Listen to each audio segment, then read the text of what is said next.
ఇప్పుడు కేవలం 7,999 up to 10 kgs వరకు బరువు తగ్గి అధిక బరువు నుంచి వచ్చే ప్రధాన సమస్యలను దూరం చేసుకోండి. ఉమ్మడి కడప జిల్లాలో కౌంటింగ్ కేంద్రాల వద్ద పోలీసు బలగాలతో భారీ భద్రత ఏర్పాటు చేశారు జిల్లా అధికారులు. స్ట్రాంగ్ రూమ్ తో పాటు కౌంటింగ్ కూడా అదే కేంద్రంలో నిర్వహిస్తూ ఉండడంతో ఎక్కడా ఎటువంటి అవాంఛనీయ సంఘటనలు చోటు చేసుకోకుండా 3 అంచెల భద్రతా వ్యవస్థను ఏర్పాటు చేశారు. పోలింగ్ రోజున జరిగిన ఘర్షణలో ఇప్పటివరకు దాదాపు 40 మందిని పోలీసులు అరెస్ట్ చేశారు. పోలింగ్ రోజు చోటు చేసుకున్న ఘర్షణల నేపథ్యంలో కౌంటింగ్ రోజు ఎటువంటి అల్లర్లు జరగకుండా పోలీసులు ముందస్తు చర్యలు చేపడుతున్నారు.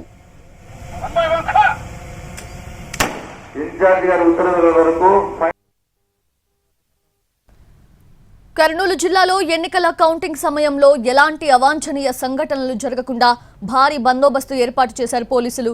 గ్రామాల్లో కార్డన్ సర్చ్ నిర్వహించారు. ట్రబుల్ మ్యాంగ్స్ ను గుర్తించి రౌడీ షీట్స్ ఓపెన్ చేస్తున్నారు. కర్నూలు జిల్లాకు సంబంధించి రాయలసీమ యూనివర్సిటీ, నంద్యాల జిల్లాకు సంబంధించి శాంతిరామ్ ఇంజనీరింగ్ కాలేజీలో కౌంటింగ్ కేంద్రాలు ఏర్పాటు చేశారు.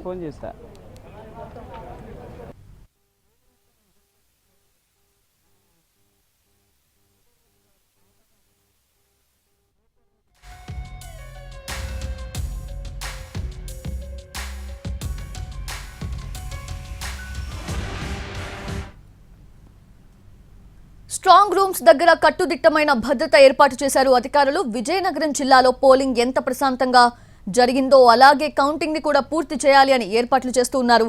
అలాగే ఈవీఎంలను భద్రపరిచే ప్రాంతాల్లోకి ఎవరిని అనుమతించకుండా చర్యలు చేపట్టారు. ఎన్నికల నిబంధనల మేరకు అభ్యర్థులు, అధికారులు మాత్రమే వచ్చి పరిశీలించి వెళ్తూ ఉన్నారు. స్ట్రాంగ్ రూమ్ దగ్గర భద్రతపై మరింత సమాచారాన్ని మా ప్రతినిధి వెంకట్ అందిస్తారు.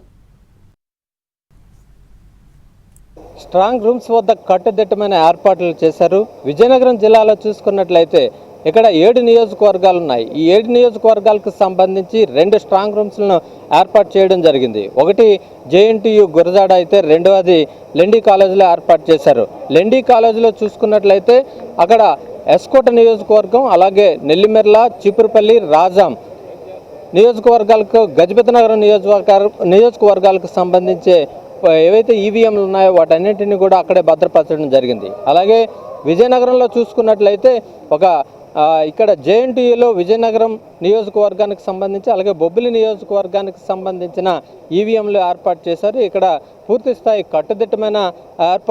కట్టుదిట్టమైన భద్రతను ఏర్పాటు చేశారు. ఇక్కడ ప్రధానంగా చూసుకున్నట్లయితే 3 అంచెల భద్రత అనేది కొనసాగుతుంది. ఇక్కడ తొలి విడతలో చూసుకున్నట్లయితే ఏదైతే మొదటి అంచెలో సివిల్ సంబంధించి, లోకల్ పోలీస్ సంబంధించి పూర్తిగా ఇక్కడ భద్రతను ఏర్పాటు చేయడం జరిగింది. అలాగే 2 అంచెలు చూసుకున్న రెండో గేట్లో చూసుకున్నట్లయితే ప్రధానంగా ఏఆర్ సంబంధించి విభాగానికి సంబంధించి సిబ్బందిని అక్కడ ఏర్పాటు చేయడం జరిగింది. అలాగే స్ట్రాంగ్ రూమ్స్ ఏవైతే సీల్ చేయడం జరిగిందో అక్కడ సాయుధ బలగాలు ఏవైతే సిఆర్పిఎఫ్ బలగాలను అక్కడ భద్రతకు ఏర్పాటు చేయడం జరిగింది. అలాగే పూర్తి స్థాయిలో పర్యవేక్షించేందుకు ఎక్కడికక్కడ సీసీ కెమెరాలను ఏర్పాటు చేయడం జరిగింది. ప్రతి చోట కూడా సీసీ కెమెరా ఏర్పాటు చేసి పూర్తిగా అధికారులు ఒకవైపు మానిటరింగ్ చేస్తున్న పరిస్థితి కూడా ఉంది.